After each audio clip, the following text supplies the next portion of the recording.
करते हैं, जीव विज्ञान किसे कहते हैं? विज्ञान की वह शाखा जिसके अंतर्गत जीवधारियों का अध्ययन किया जाता है, जीव विज्ञान कहलाता है। जीव विज्ञान की शाखाएं, जीव विज्ञान में कितनी शाखाएं? मुख्यतः 3 शाखाएं होती हैं, सूक्ष्म जीव, प्राणी विज्ञान और वनस्पति विज्ञान। अब ये जो सूक्ष्म जीव विज्ञान में सूक्ष्म जीवों का अध्ययन किया जाता है। किसका अध्ययन किया जाता है? सूक्ष्म जीवों का अध्ययन किया जाता है। प्राणी विज्ञान में जानवरों का अध्ययन किया जाता है। ठीक है, प्राणी विज्ञान में किसका? जानवरों का अध्ययन किया जाता है। वनस्पति विज्ञान में पेड़ पौधों का अध्ययन किया जाता है। अब यहाँ पे फर्स्ट है हमारा, स्टार्ट हो चुका है अध्ययन के बारे में पूरे। जीवित एवं मृत जंतुओं के अध्ययन को क्या कहा जाता है? जंतु विज्ञान कहा जाता है। सेकेंड है विभिन्न प्रकार के पादपों व उनके क्रियाकलापों का अध्ययन क्या कहलाता है? वनस्पति विज्ञान कहलाता है। थर्ड हमारा है जंतु एवं पादपों के जीवाश्मों का अध्ययन क्या कहलाता है? पैलियोबायोलॉजी, जिसको हम जीवाश्मिक कहते हैं। पादप कोशिकाओं का अध्ययन क्या कहलाता है? पैलियोबॉटनी कहलाता है। मानव सहित सभी जंतुओं के व्यवहार का अध्ययन क्या कहलाता है? इथोलॉजी कहलाता है। मनुष्य के पेशियों का अध्ययन क्या कहलाता है? मायोबायोलॉजी। ये नेक्स्ट है स्तनधारी जंतुओं का अध्ययन मैमोलॉजी कहलाता है। फूलों का अध्ययन एंथ्रोलॉजी। घास से संबंधित अध्ययन क्या कहलाते हैं? एगोइस्टोलॉजी।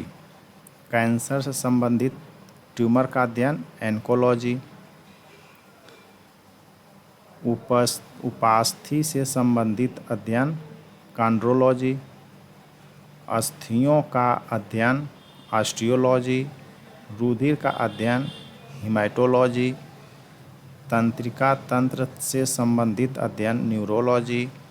रोगों की प्राकृतिक लक्षणों व कारकों का अध्ययन पैथोलॉजी। नेक्स्ट क्वेश्चन है परजीवी जीवों का अध्ययन पैरासिटोलॉजी। विषाणुओं का अध्ययन वायरोलॉजी। जीवाणुओं का अध्ययन बैक्टीरियोलॉजी।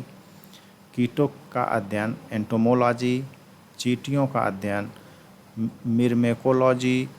सर्पों का अध्ययन सर्पेटोलॉजी। उभयचर तथा सरीसृपों का अध्ययन हर्पेटोलॉजी। पक्षियों का अध्ययन ऑर्निथोलॉजी। ये बार बार पूछता है। त्वचा तथा इसके रोगों का अध्ययन डर्मेटोलॉजी।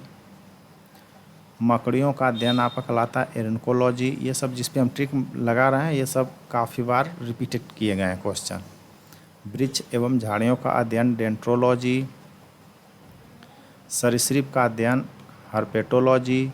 मछलियों का अध्ययन इक्थियोलॉजी। मानवीय सौंदर्य के अध्ययन को हम काइकोलॉजी कहते हैं। कवकों का अध्ययन माइकोलॉजी। शैवालों का अध्ययन फाइकोलॉजी और छिपकली के अध्ययन को हम सोरोलॉजी कहते हैं।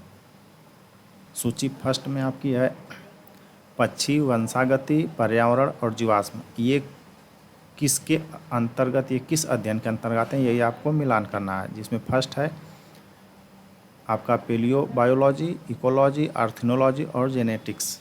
आप लोग इसका मिलान करके आंसर बताइए। फर्स्ट का आंसर है आपका पक्षी। पक्षी किसके अंतर्गत आता है? आर्थिनोलॉजी। वंशागति किसके अंतर्गत आती है? जेनेटिक्स। पर्यावरण किसके अंतर्गत आता है? इकोलॉजी। जीवाश्म किसके अंतर्गत आता है? पेलियोबायोलॉजी। ठीक है। क्वेश्चन नंबर सेकंड को भी सूची फर्स्ट को सूची सेकंड से सुमेलित करना है। जिसमें फर्स्ट आपका सूची सेकंड को सुमेलित करना है। सूची फर्स्ट में आया है आपका फ्रेनोलॉजी, एंथ्रोलॉजी, एगोस्ट्रोलॉजी और पैलिनोलॉजी। यह सूची सेकंड है पराग कणों का अध्ययन, घास से संबंधित अध्ययन, फूलों का अध्ययन, मस्तिष्क की क्रियाशीलता तथा विक्षिप्तता का अध्ययन। सेकंड का आंसर है आपका जो है फ्रेनकोलॉजी, किससे संबंधित है? मस्तिष्क के क्रियाशीलता तथा विक्षिप्तता का अध्ययन। एंथ्रोलॉजी आपका है फूलों का अध्ययन। एगोस्ट्रोलॉजी आपका है घास से संबंधित अध्ययन। और पैलिनोलॉजी है आपके परागण के अध्ययन। क्वेश्चन नंबर थर्ड भी जो है सूची फर्स्ट और सूची सेकंड को सुमेलित करना है। आप लोग इसका आंसर कमेंट बॉक्स में दीजिए, जिसमें अब थर्ड का आंसर है आपका इक्थियोलॉजी, किसके अंतर्गत आती है? मत्स्य संरचना। एंटोमोलॉजी, कीटों का अध्ययन। पैरासिटोलॉजी, परजीवी जीवों का अध्ययन। और माइकोलॉजी, मोलस्का और उनके खोल। ठीक है। क्वेश्चन 4, इसमें भी सूची फर्स्ट को सूची सेकंड से सुमेलित करना है। आप लोग देखिए और इसका आंसर दीजिए जितने जल्द हो।